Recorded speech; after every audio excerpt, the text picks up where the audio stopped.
would say that before I met my husband, my experience had been largely not that great. um, there's not a lot of education out here, and it shows a lot.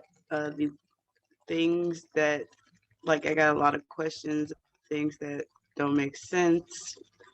Um, but as far as like performance on the guys' part in Asia, can't speak on the ones who are from abroad, from America, but in Asia, it has been largely disappointing. Was largely disappointing. So actually, when I met my husband, I was like, "Who taught you? What secrets? Who magic? Like, this is not consistent with the sample size that I've had so far." So I was really like, but yeah, it's a lot of missionary bang bang bang. Thank you, ma'am. Very fast a lot of times, and I'm just like, ugh. A lot of them don't. And I haven't, in my experience, known a lot about foreplay or how to do foreplay. Um, and I think American culture is generally more sexualized because what we think as normal sex or like a normal sex event is like kinky to Koreans in a way. Like, and I don't even know how to explain this. Or in a lot of Asians that I've met, because it hasn't just been Koreans, it's been a few other Asians over here that I've messed around with. I it's like the whole floor play scenario, things just like possible binding or just like touches and things like that, things that are like very common in American media, is like completely lacking in the media here, and I guess in just general life. So when I asked my husband, like, how do you like be sexy in Korean? And he was like, be sexy in Korean? And I was like, yeah, how do you be sexy? Like, when you dated people before, how do you do it? He was like, we don't, I guess we don't do that. And I was like, no, that doesn't make sense. You have to have something. He was like, no, we really don't. And then you look at the dramas and stuff, and it is very unlike American, where like in American dramas they work up to it, it's all romantic, the music starts playing, all this other stuff, and in the Korean dramas it's just like we jump under the covers and this an innuendo that we just did something. The end. So you can definitely see like a cultural shift in as far as that, like reasons why it can be straight, like as I said, bam bam, thank you ma'am, and like they don't really know about the whole situation. And then there's those outliers who just be out here kinking it up. There's like no in between.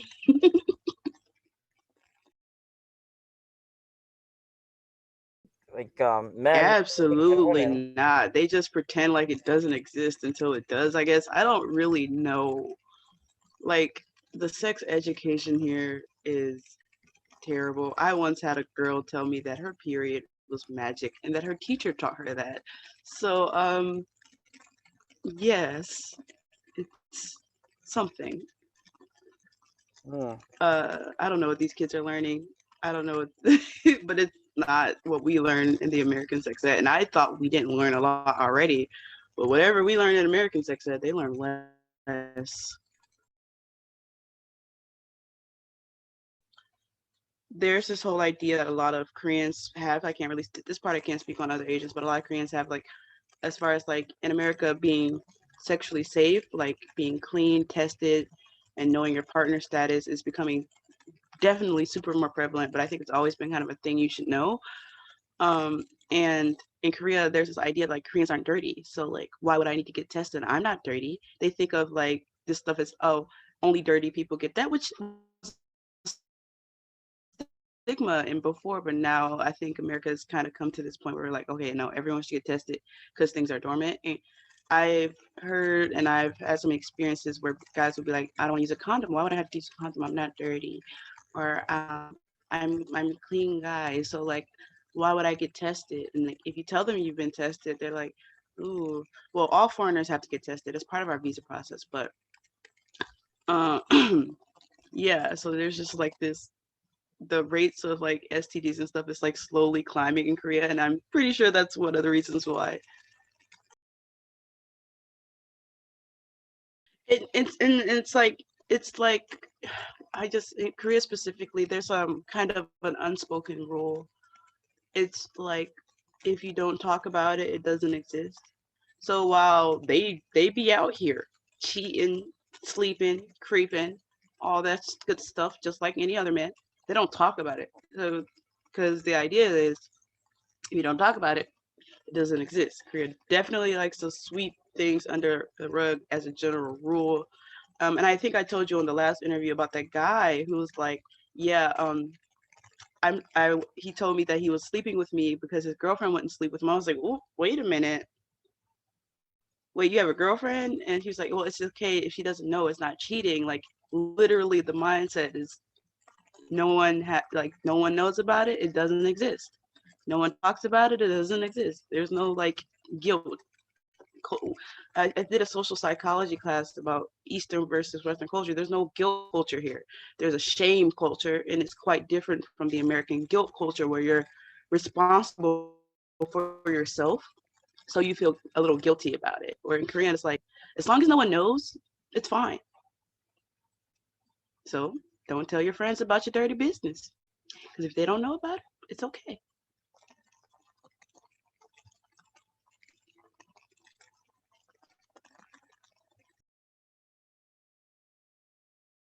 Yeah. Well, if you tell, okay, so here's the thing. Like we have been saying this whole time, Asian men are still men. Their Yeah. Asian boys are boys, and no matter how much you shush, don't talk about sex, none of that, you're still gonna get horny once you hit puberty. That horniness is gonna come calling and knocking, and no amount of hiding, shushing, none of that is gonna stop you from finding it. And what you find may or may not be the best educational thing to find, and that's gonna frame how you view sex and sexual interactions probably for the rest of your life. So Korea, oh my God, Korea porn laws. Oh my gosh. This is not comparable because Japan and Korea porn laws are two different, very different things, completely different things. Korea blurs out everything. They censor everything. They censor TV shows. They censor knives. They censor blood. Everything is censored here. Even to the point where when I Google something on my American Google account versus when my husband Googles something, like we could be Googling the same exact word, and I'm gonna get a completely different set of pictures and images and stuff versus what he gets. Like, let's just say I search for like boobs, literally just the word boobs. I'm gonna get some titties. I'm getting titties. He's getting the like sales papers and like whatever things like that. I mean, and that's like a really big difference just in like how we can find things on the internet. So whatever they're finding is what's shaping their minds from no information because they have zero information. So if they're watching real out there stuff and that they can find by doing whatever they're doing, like it's gotten to the point where like even like FIFA forums, FIFA the soccer game, FIFA forums are basically low key porn sites. You open like these little forums and there's a picture of a naked girl there and you're just like, wait a minute, I was here for soccer. But no, it is nakedness. They are very creative, but yeah, you're a guy will be a guy. So, I mean, humans in general, you're gonna have those urges. You're gonna find out where it's at. No matter how much your parents try to hide it from you, it just depends on what you find. And I don't know what they're finding over here because it's really hard if you don't know what you're doing. You don't have a VPN. That's very interesting. Um, Really interesting. I'm sure a lot of people would be very interested and maybe even probably slightly horrified, disappointed to hear that. Um, especially women. I'm sure probably it's probably going to be mostly women that watch this one. Especially how considering how I'm going to title this video. But yeah, So basically, okay. So going back to the question, again, I want to be careful here. I don't necessarily want to generalize, but again, I'm sort of speaking from, I guess, the audience's point of view. Mm-hmm. So you would say, okay, so let's do this in more of really kind of like scrutinizing way. On a scale of 1 to 10, like in general, and Okay. this is not necessarily a reflection of you or your family or your husband or anything like that, not at all. But I just want to know, just in general, how would you rate sex with an Asian man, like in general, 1 to 10, and then please tell us why. Okay. So I'm gonna tell you why first before I give you the rating, because um I'm gonna rate this rating on like the general average amount of people that I've slept with and where they're from. Generalize, we're taking general, so I would have to say it's probably like a 5 Oh, generally. Yeah. Latinos Latinos are they raise that bar pretty high. It's all in the hips. And wow. Latinos are up there. Mm. And you know, I'm sorry, I have to say no, but honestly, I think it does matter about the region. Mm-hmm. Mm, because like uh I just can't imagine American Asian Americans like being it's because it's literally about education. And I say it's about education, I mean like down to kissing and everything. They have no idea. Like a lot of people say Koreans like that. Again, if you've ever watched any early dramas, the newer dramas are getting better about the kisses would just go like this, Mm-hmm. like just your face, boom, like two faces, just boom, like this. And I've Wow. actually gotten kisses like that from Korean guys, like boom, like face out. There's no mashing.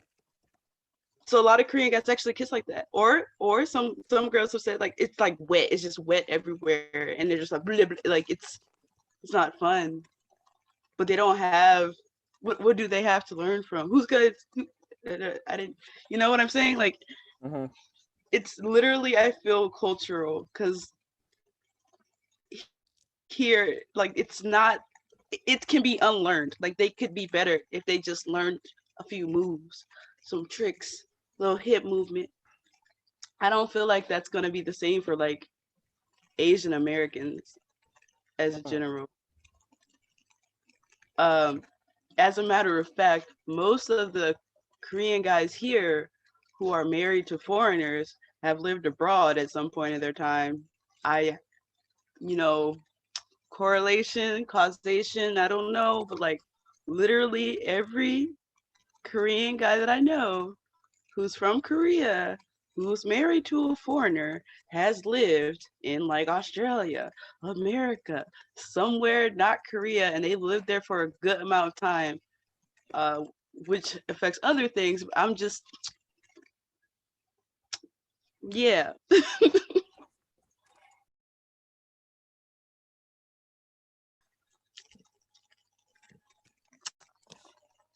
On a technicality, I would say yes. And I say that because they were American military, Mm-hmm. but they were born in Russia and they're like half Korean, half Russian. Mm. So like a technicality, yes, and yes, it was very different, a very different situation. It was a very different situation. But then again, he was he's half he was Russian. He was Russian. He was Russian born. He was half, I guess, white and half Korean. I thought he was Korean because I actually ended up slapping that guy when I first met him. Long story, but yeah, because I thought he was Korean, I slapped him at one point in that day. And then he was like, "Well, I'm half Korean, so you're not wrong." But Mm-hmm. so that yeah, that was a completely different scenario. I slept with a guy who was Japanese Filipino, but he he was in the American military, but he said he never really spent much time in America because his father kind of hooked up with his mom they're in Japan, and he was Mm-hmm. pretty much raised in Japan. Mm. But that situation as well was pretty consistent with the things I've told you before. So the only Mm-hmm. outlier is pretty much like the Russian Korean guy and my husband.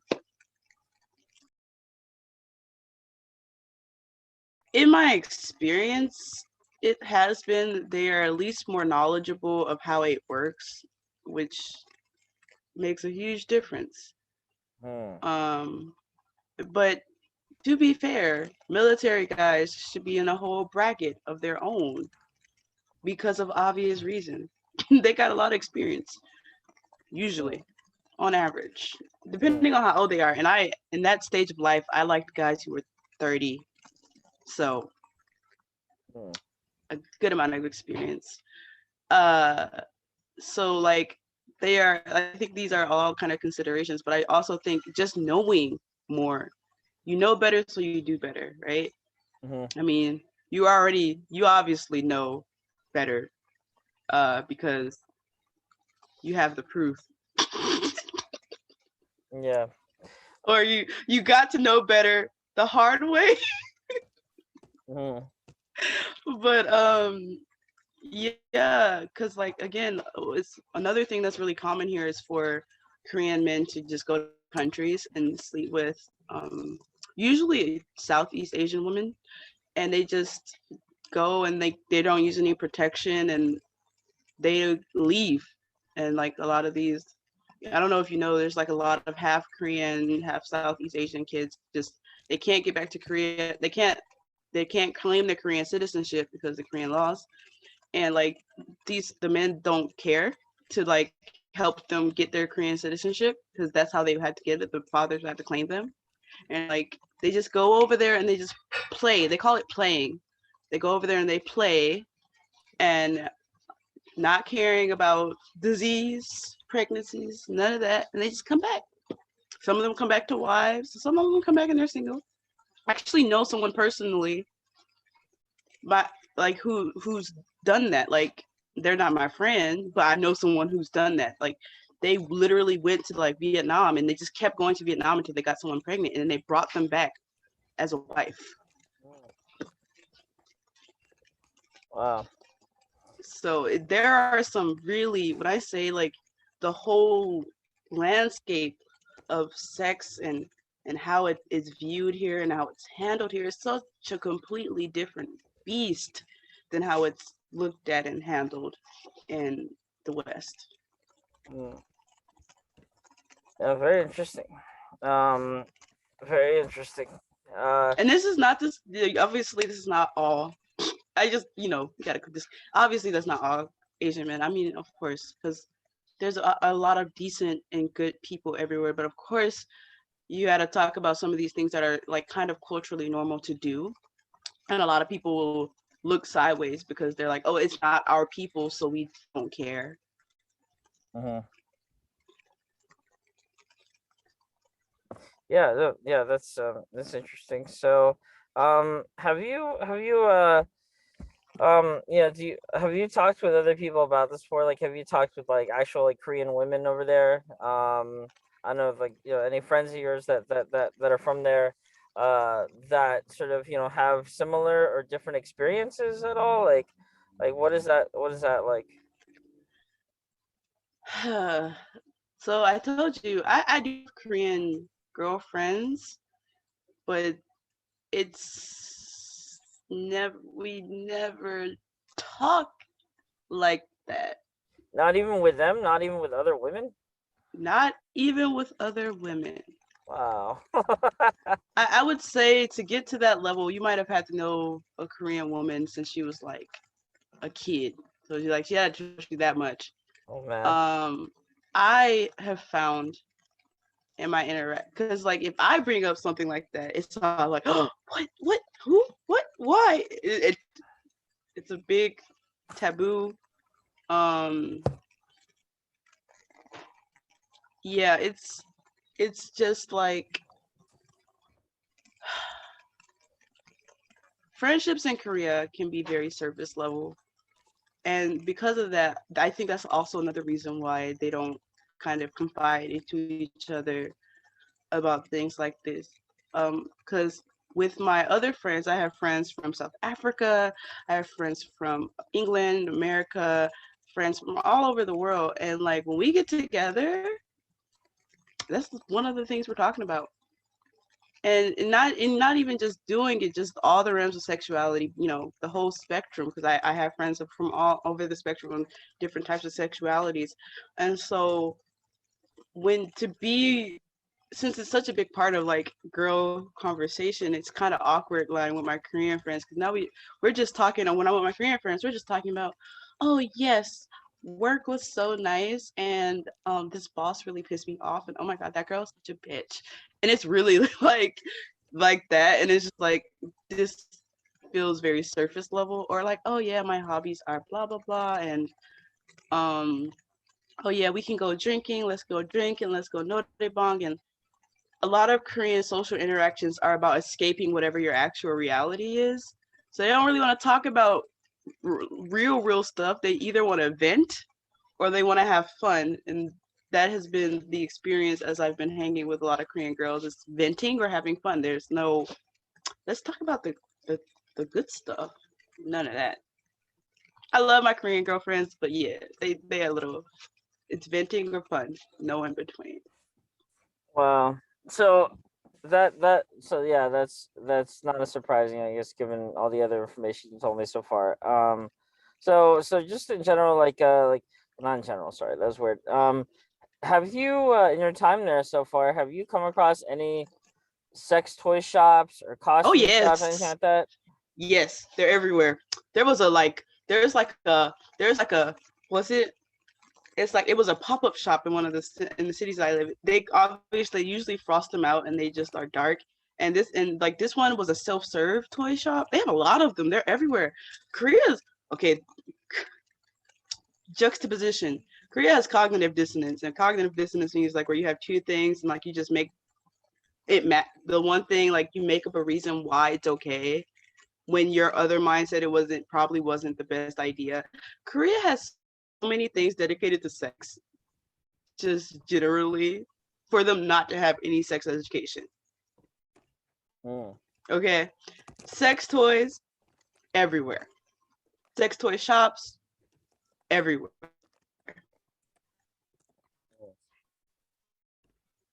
Literally.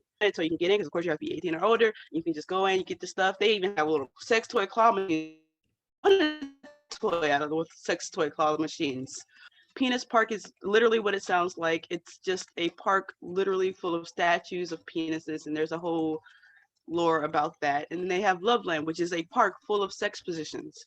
And like they even have like penis shaped and boob shaped bread. And they even have in that park, they have a sex toy store with all the little chains and whips and what are these called? Handcuffs. Um, yeah, no, they're everywhere.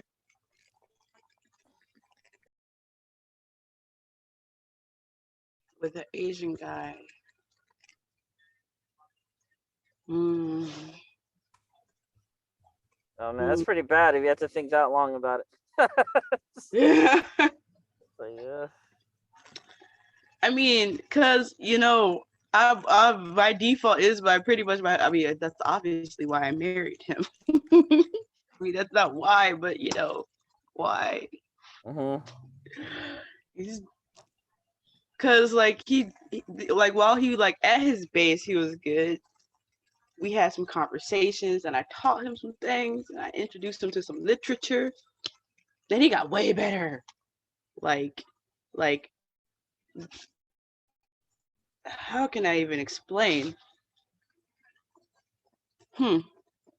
This is how I know education is important.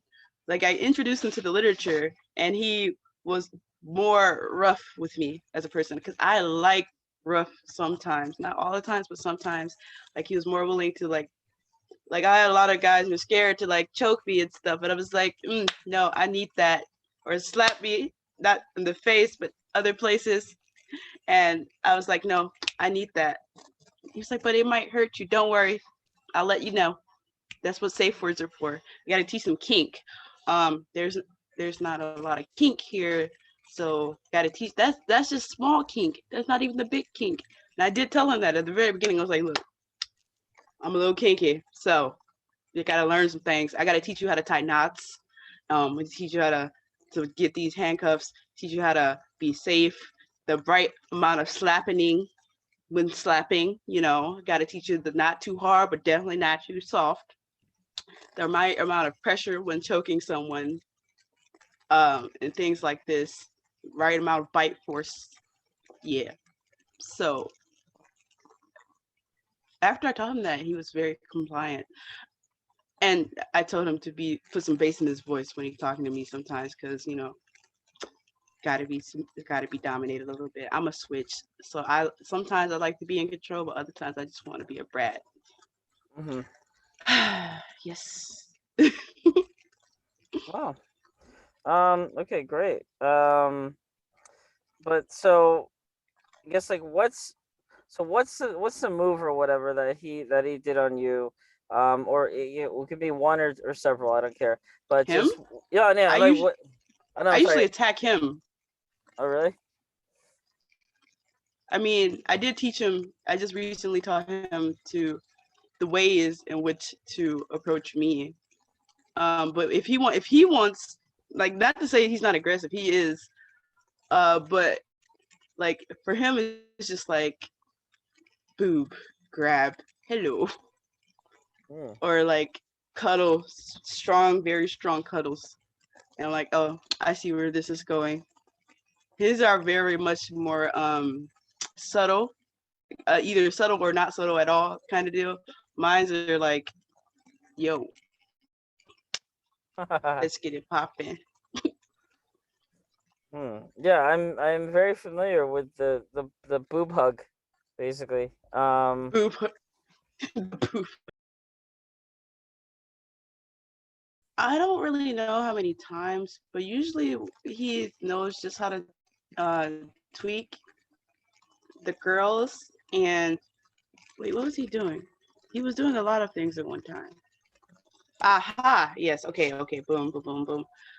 So there's literally a surefire way to get me to get going, and it's like you just got to be messing with the girls and the other girl at the same time. And he's just really good at multitasking with his mouth and hands. He's really good at it, whether the mouth is up on a boob or whether the mouth is down there or whether hand, like wherever they go, he's like the expert freaking, what is that game called? Twister Master. mm. And he has a lot of stamina, so he can do that for a while. And I would just sit there and be happy until he gets tired of it, I guess. That's not even, he doesn't, we don't, because I don't usually orgasm on penetration. That's for him most of the time. It's not like I mind it, but like, yeah, that's my way of getting gone, and that's what he does it well.